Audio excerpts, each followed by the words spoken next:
Assalamualaikum warahmatullahi wabarakatuh. Alhamdulillahi rabbil alamin. Bihi nasta'inu ala umuri dunya waddin. Asyhadu an la ilaha illallahul malikul karim. Wa asyhadu anna muhammadan abduhu wa rasuluhul amin. Allahumma salli wa sallim ala sayyidina Muhammadin sayyidil anbiya'i wal mursalin wa ala alihi wa ashabihi ajma'in. Ma'asyiral hadirin al-muslimin, usikum wa iyaya bitaqwallah faqad fazal muttaqun. Qala Allah Ta'ala fil Qur'anil Karim, a'udzu billahi minasyaitonir rajim. Bismillahirrahmanirrahim. Wa ilahukum ilahu wahidun la ilaha illa huwar rahmanur rahim. Sadaqallahul azim. Hadirin kaum muslimin serta para pendengar yang dirahmati Allah, tiada henti-hentinya kita memuji Allah dan bersyukur kepadanya atas limpahan rahmat dan anugerahnya. Salawat beserta salam kita doakan agar disampaikan kepada baginda Rasulullah beserta para sahabat, para kerabat dan para tabi'in. Semoga Allah mencurahkan inayah yang tiada henti-hentinya kepada para ulama, para syuhada, para aulia, para salihin. Dan kita juga berdoa semoga Allah memudahkan urusan-urusan kita. Seandainya ada di antara kita anggota keluarga maupun saudara-saudara kita yang sedang menghadapi persoalan-persoalan yang sulit, semoga Allah memberikan solusi dan jalan keluar kepadanya. Seandainya ada di antara kita anggota keluarga maupun saudara-saudara kita yang sedang kurang sehat, semoga Allah berikan kesehatan dan kesembuhan kepadanya. Seandainya ada di antara kita anggota keluarga maupun saudara-saudara kita yang sedang ditimpa musibah, semoga Allah berikan kesabaran dan ketabahan kepadanya. Dengan mengharap rahmat dari Allah, mari kita mulai pengajian pada malam yang berbahagia ini dengan membaca basmalah. Bismillahirrahmanirrahim. Hadirin kaum muslimin, sidang pendengar yang dirahmati Allah. Pelajaran kita seminggu yang lalu sudah sampai kepada pembahasan tentang tokoh-tokoh pembaharu, terutama yang ada kaitannya dengan ilmu kalam. Tokoh ketiga yang sedang kita bahas adalah Syekh Muhammad Abduh. Yang kita bahas di sini adalah pemikiran beliau yang terkait atau yang ada hubungannya dengan perkembangan ilmu kalam. Satu di antara pemikiran beliau yang sangat populer, yang sangat terkenal adalah persoalan penghargaan terhadap kedudukan akal. Ini sudah kita bahas, sisi-sisi positif dan negatifnya. Banyak sisi positifnya, sekalipun demikian kita juga tidak bisa mengabaikan ada dampak negatif yang ditimbulkan oleh pemikiran yang seperti ini. Dan ini wajar karena beliau adalah seorang manusia. Apapun yang berasal dari manusia tentu saja ada nilai-nilai kelemahan dan keterbatasannya. Kita lanjutkan. Pemikiran beliau yang kedua adalah tentang pembaruan sistem pendidikan sekolah agama atau sistem pendidikan madrasah. Madrasah atau tempat-tempat pendidikan agama waktu itu di Mesir, menurut pendapat beliau perlu diperbarui, perlu diubah, perlu diberikan reorientasi agar sesuai dengan semangat tantangan zaman. Pemikiran beliau sebenarnya tidak hanya ditujukan untuk masyarakat Mesir, tetapi juga untuk seluruh dunia Islam. Masyarakat Islam di masa-masa itu, abad ke-19, abad ke-20, itu adalah masyarakat yang sedang mengalami kemunduran. Masyarakat yang sedang tertindas di bawah penjajahan kaum kolonialis Barat, kaum kolonialis Eropa.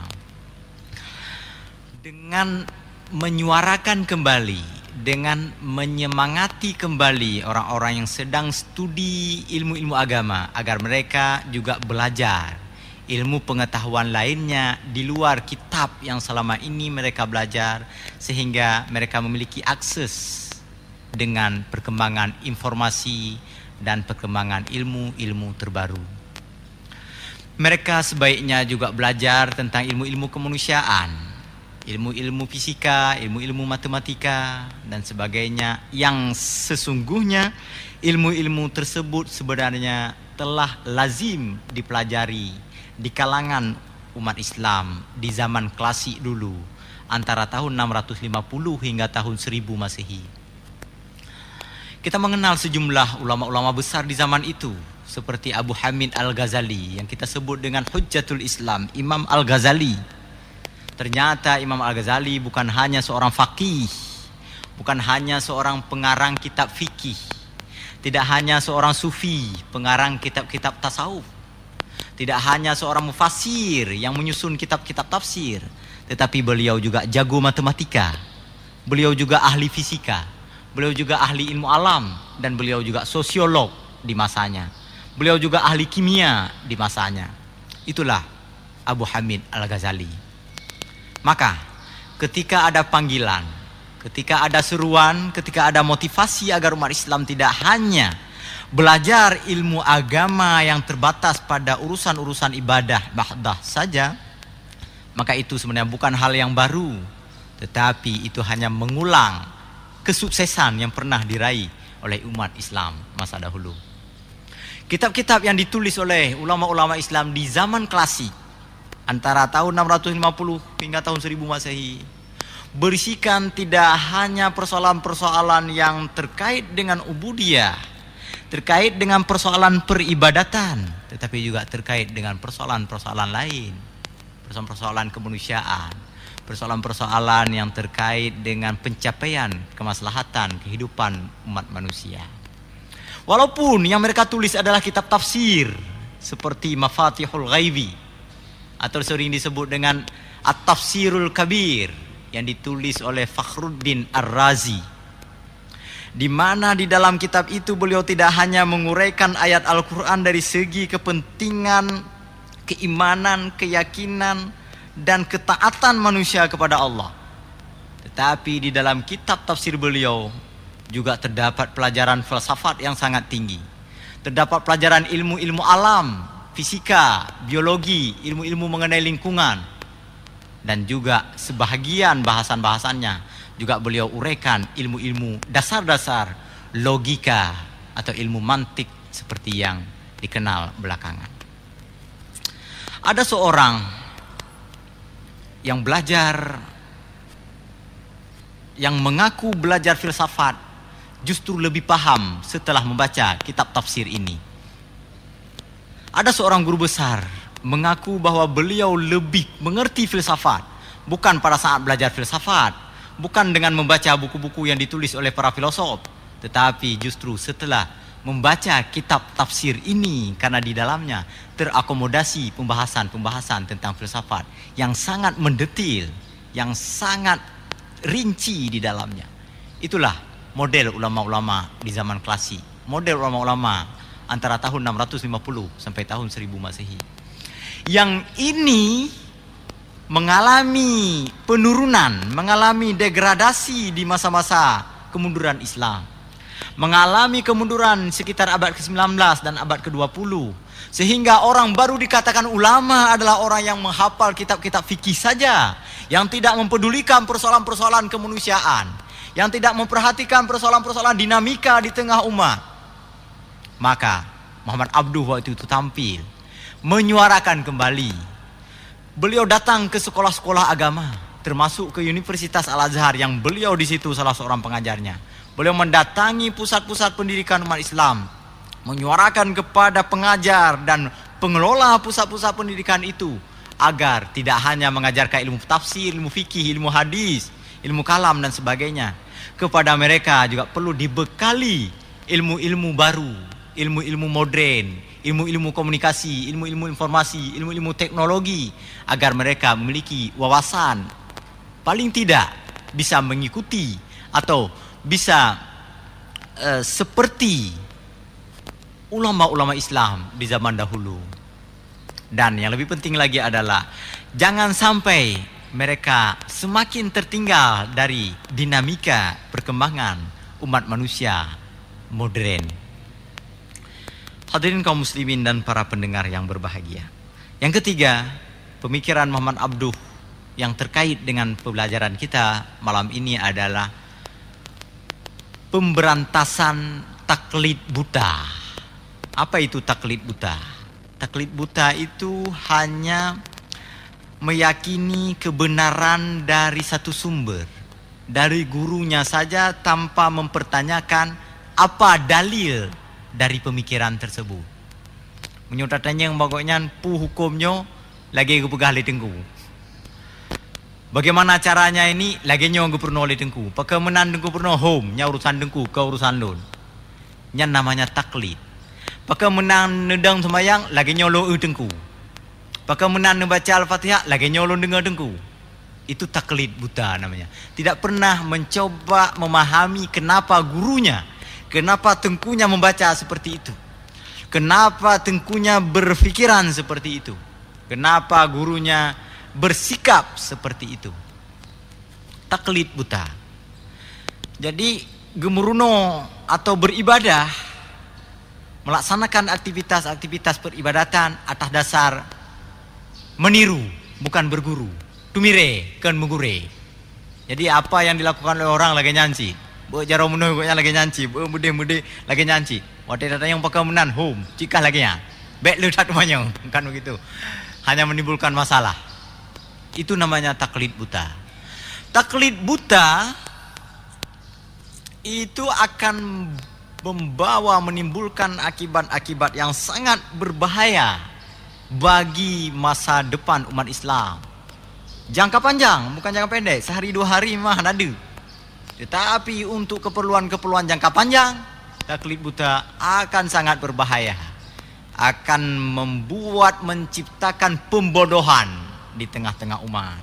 Dan kalau umat sudah bodoh, kalau umat sudah terbiasa dengan taklid buta, lalu mereka terbiasa dengan suasana bodoh, maka hilang dinamika berfikir, hilang sikap kritis dalam memahami sesuatu. Begitu ada informasi yang disampaikan kepadanya, begitu ada petuah dan pelajaran, dia hanya meyakini itulah sesungguhnya yang benar. Lagi nyanduh yang beda bacut, laju pun salah gop. Nyana ya, nyan salah. Muncul krek-krok, muncul konflik di tengah-tengah masyarakat. 2 minggu yang lalu ada salah seorang jemaah kita datang ke sini, pernah memiliki pengalaman serupa. Di suatu tempat, kata beliau menceritakan kepada kita di sini, di suatu tempat ada orang yang menyalahkan orang lain yang sedang melakukan aktivitas ubudiyahnya. Lalu yang lain ini pun mempertahankan diri, menyalahkan orang yang menyalahkan itu. Muncullah konflik, saling menyalahkan di tengah umat Islam. Waktu lagi yang urung-urung non-Islam, ipok-pok jaro habis gelak aja. Jancok katanya. Jadi ini bahaya betul ini. Taklid buta akan membawa bahaya yang sangat besar bagi perkembangan masa depan umat Islam.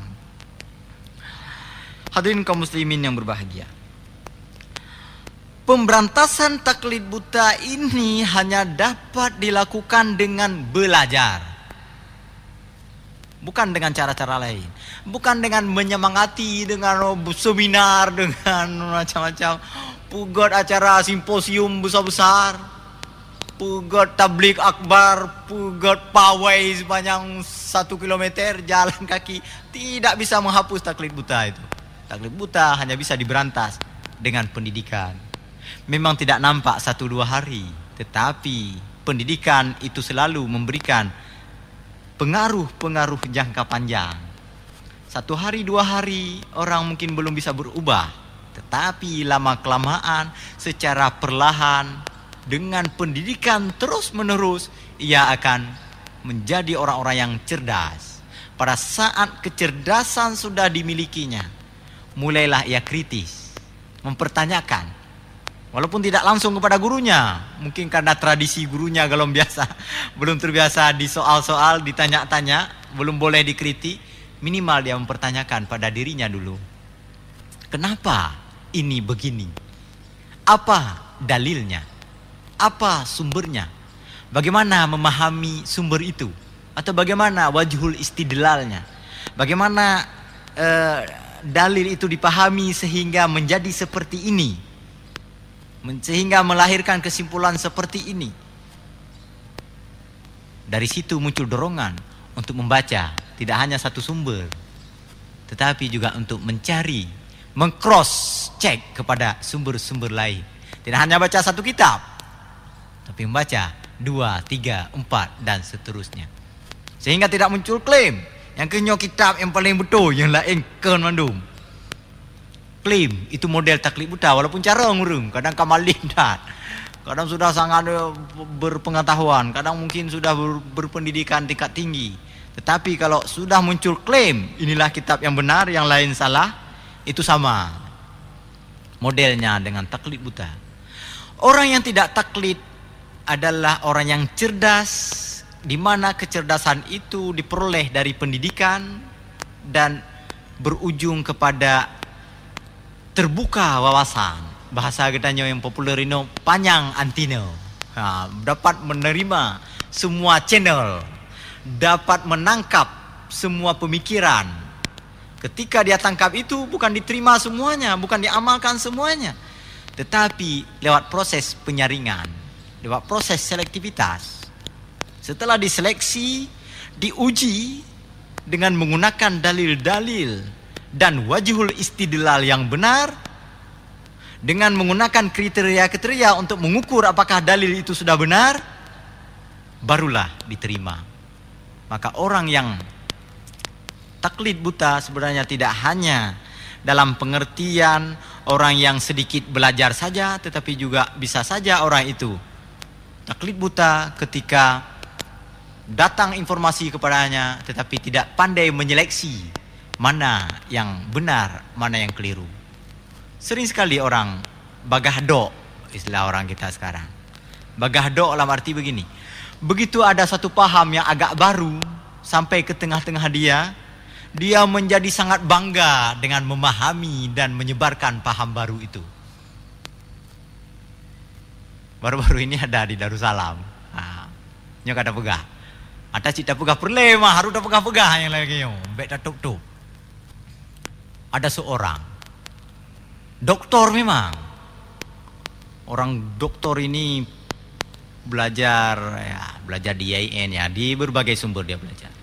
Lalu dia sampaikan pemikirannya ke tengah-tengah mahasiswa, ke tengah-tengah masyarakat ilmiah. Apa? Mainstreaming undang-undang peradilan agama baru.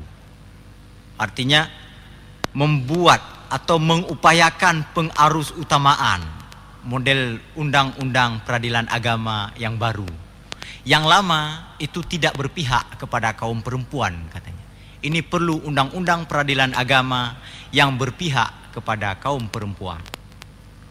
Pok-pok jaro ada salah siapa. Kan pidato lagi ya. Hebat betul ini. Bagaimana undang-undangnya? Undang-undang baru ini mengatur persoalan-persoalan pernikahan, nikah, talak, rujuk, hadanah, dan beberapa hal-hal yang terkait dengan ahwalus syahsiyah, dengan hukum privat, hukum keluarga muslim. Kalau sebelumnya di dalam undang-undang peradilan agama bahwa undang-undang perkawinan dan undang-undang peradilan agama bahwa wanita yang diceraikan itu misalnya ada kena masa iddah, ada yang 3 bulan dan ada yang 4 bulan 10 hari, maka mainstreaming ini mengubah paradigma. Mengubah paradigma, bukan 3 bulan, bukan 4 bulan, tapi setahun. Dan masa iddahnya berimbang. Perempuan yang diceraikan, masa iddahnya setahun. Laki-laki yang menceraikan istrinya juga tidak boleh menikah selama setahun. Untuk apa itu? Untuk menghargai perempuan. Nyambar. Nyan ada orang yang hebat kan begitu. Hebat betul ini pemikiran ini, baru ini, belum ada sebelumnya ini. Ini betul-betul cerdas ini, nilai intelektual tinggi ini. Bang gedengai kok sampai jujur tempat. Pergi ke sini dia sampaikan itu, pergi ke sana dia sampaikan itu. Ini juga taklid buta namanya, taklid buta kepada si doktor itu. Kenapa? Karena tidak selektif. Walaupun yang mengikutinya orang-orang berpendidikan tinggi, ini juga taklid buta. Kenapa? Karena tidak mempertanyakan dari mana sumbernya itu. Bagaimana logika-logika sehingga mendapatkan pemahaman kesimpulan seperti itu? Bagaimana cara membangun argumen? Apa dasar argumen itu? Hana membacut tem. Nggak ada. Karena tidak ada, itu juga taklid buta namanya. Dan ini juga berbahaya bagi masa depan umat Islam yang seperti ini. Hadirin kaum muslimin yang berbahagia, salah satu sikap orang cerdas adalah kritis. Orang yang tidak taklid buta adalah orang yang kritis, mempertanyakan apa kebenaran, mengapa dianggap benar, apa alasan-alasan sehingga itu menjadi benar, dan apakah alasan-alasan itu juga dapat dibenarkan atau tidak. Itu kritis namanya. Sehingga ketika terjadi atau ketika ia menerima satu informasi baru, satu pengetahuan baru yang sebelumnya belum diterima, tidak ditolak secara menyeluruh, juga tidak diterima secara keseluruhan.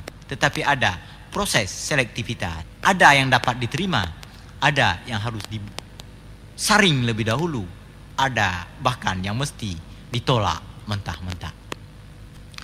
Hadirin kaum muslimin yang berbahagia, inilah beberapa pemikiran Muhammad Abduh yang terkait dengan pelajaran ilmu kalam. Kita lanjutkan kepada tokoh keempat, namanya Jamaluddin Al-Afghani. Ini sangat terkenal, beliau ini sebagai tokoh politik sebenarnya di dunia Islam. Tetapi kita tidak melihat politiknya. Pemikiran beliau tentang politik, salah satunya yang terpenting adalah melakukan islamisasi terhadap praktek politik. Apa itu praktek politik? Menurut beliau politik itu terkait dengan tiga hal. Yang pertama adalah cara memperoleh kekuasaan. Yang kedua adalah penyelenggaraan kekuasaan. Dan yang ketiga, pengalihan kekuasaan. Itulah politik menurut beliau.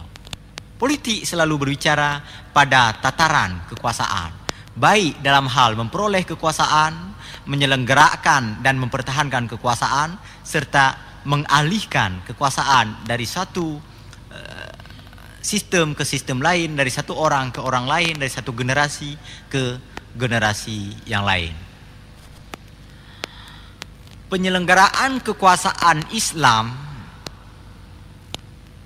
atau penyelenggaraan kekuasaan di negara-negara Islam, ada yang sudah bersifat Islami, tetapi banyak pula di antaranya tidak sesuai dengan nilai-nilai keislaman. Yang bersifat Islami sebenarnya mudah sekali dicontoh. Ada panduan secara global di dalam ayat-ayat Al-Quran, dan yang lebih penting lagi adalah ada contoh keteladanan dari sunnah Nabawiyah. Ada dipraktekkan oleh Rasulullah, lalu dilanjutkan tradisinya oleh 4 orang sahabat Khulafaur Rasyidun atau Khulafaur Rasyidin.